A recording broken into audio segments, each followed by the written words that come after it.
kind of worked hard to make sure that we got to the resurrection today.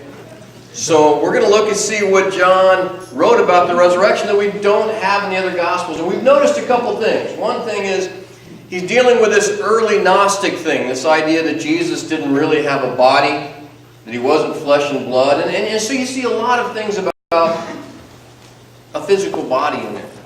We notice that his readers have some kind of inflated view of some people like John the Baptist, or some of the Jewish religious leaders, and maybe even some of the apostles that they've known or have heard about in the past. And John is constantly putting Jesus where he belongs compared to everybody else. So today we're going to look at chapter 20. We're going to read verse 19. Whoop, sorry. We're not. We're going to start back in verse 10. Then the disciples went back to their homes. Oh, I'm sorry. We're going to go to chapter 20, verse 1. We're going to read chapter 20 sometime in here, okay? Early on the first day of the week, that's Sunday morning, while it was still dark, like it was this morning when we got out there, Mary of Magdala went to the tomb and saw that the stone had been removed from the entrance. Now here's another. John didn't even mention the stone. He knew they had the other Gospels. He knew the story about the stone being there and the guards guarding the tomb, right? He didn't even mention that until now. That he said, okay, it's been rolled away. It's been removed from the entrance. So she came running to Simon Peter and the other disciple, the one whom Jesus loved. Have you guys got that yet? Now, John, all right, you're on that. Okay, we're talking about our author here. All right? So he came running to Simon Peter and to John and said, they have taken the Lord out of the tomb, and we don't know where they put him. Okay, now, I don't know if you noticed there, but she speaks in plural. If you read the other Gospels, there are other women with her. The confusing set of Marys, all those Marys. Okay? But John just mentions this one Mary, because she came running to them with this message. We don't know where they put him. He says, so Peter and the other disciples started for the tomb. Both were running. But the other disciple outran Peter and reached the tomb first. There's an interesting detail for you. John won a foot race. Now, by this time, John is an old man. And it probably made his readers kind of chuckle at the thought of John in a foot race. Yesterday I was running after some kids down here, and people were looking like, what are you doing? Okay. All right. The thought of John running a foot. You know what strikes me interesting about this is, if Peter would have won, I wonder if that would have been in there. Okay. John and his humanness. And it comes through here. He said, we had a foot race. I got there first. Okay.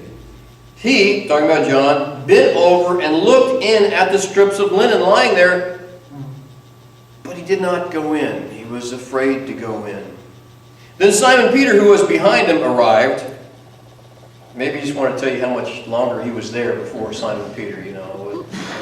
Okay. But Simon arrived and went into the tomb. Peter, who was behind him, arrived as well as the burial cloth. I'm sorry. Then Simon Peter, who was behind him, arrived and went into the tomb. He saw the strips of linen lying there, as well as the burial cloth that had been around Jesus' head. The cloth was folded up by itself, separate from the linen. It's a nice little detail, right? Well, there's not a whole lot to look at in a tomb. You know, we look at these shows, the forensic evidence, right? They're looking for Jesus. And John noticed that, wow, it's folded. Okay. He says here, finally the other disciple, who had reached the tomb first, also went inside. He saw and believed. They still did not understand from Scripture that Jesus had to rise from the dead. They still didn't get it. right up to that point, they still didn't get it. They expected Jesus to be in that tomb.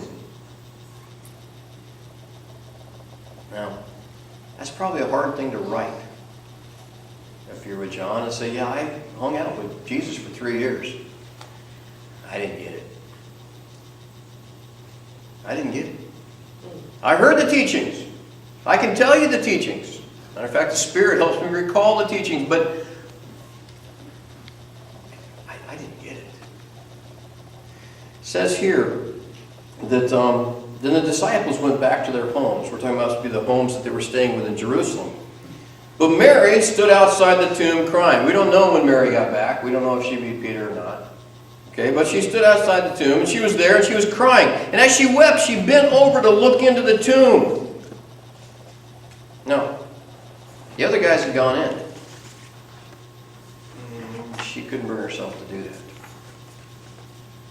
But as she was weeping, she bent over and looked in there, and all of a sudden she said, and saw 2 angels in white, seated where Jesus' body had been, one at the head and the other at the foot. They asked her, "Woman, why are you crying?" "They have taken my Lord away," she said, "and I don't know where they have put him." At this, she turned around and saw Jesus standing there, but she did not realize that it was Jesus. "Woman," he said, "why are you crying? Who is it you're looking for?" Why are you crying?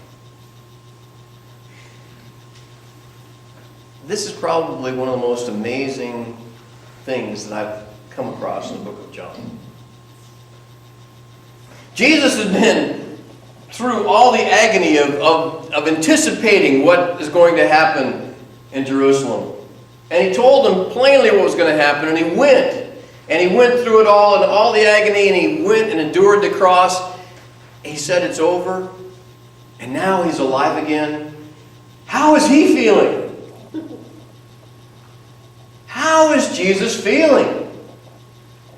Wow! It's done. It's over. It's over. No more suffering. No more being away from the Father. No more wondering why they don't get it. It's over. I've done it. It's complete. And then he finds Mary. And she's weeping. And he asks her a very simple question. Why are you crying? Why? You see, Jesus didn't understand. He didn't feel like crying.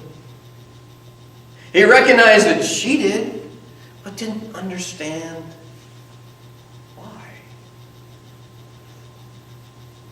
Now, there's some important things we need to know here. Number one is, sometimes when you're crying, sometimes when you're in pain, sometimes when things are really, really tough, you don't recognize Jesus. You don't. Sometimes in your life, when you are in pain, when you are under stress, when you are in trial, you don't recognize the work of God. You don't. There's something about tears that get in the way of seeing God.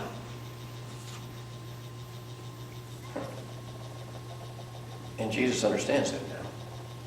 Why are you crying? What could possibly make you sad on a day that is so filled with joy? How excited was he about seeing her again? Man, why are you crying? How was he excited about seeing the disciples again? He goes and have to go through a locked door to get to them. Okay? But he wants to see them. It's over. It's done. It's completed. It's finished. There is no reason to be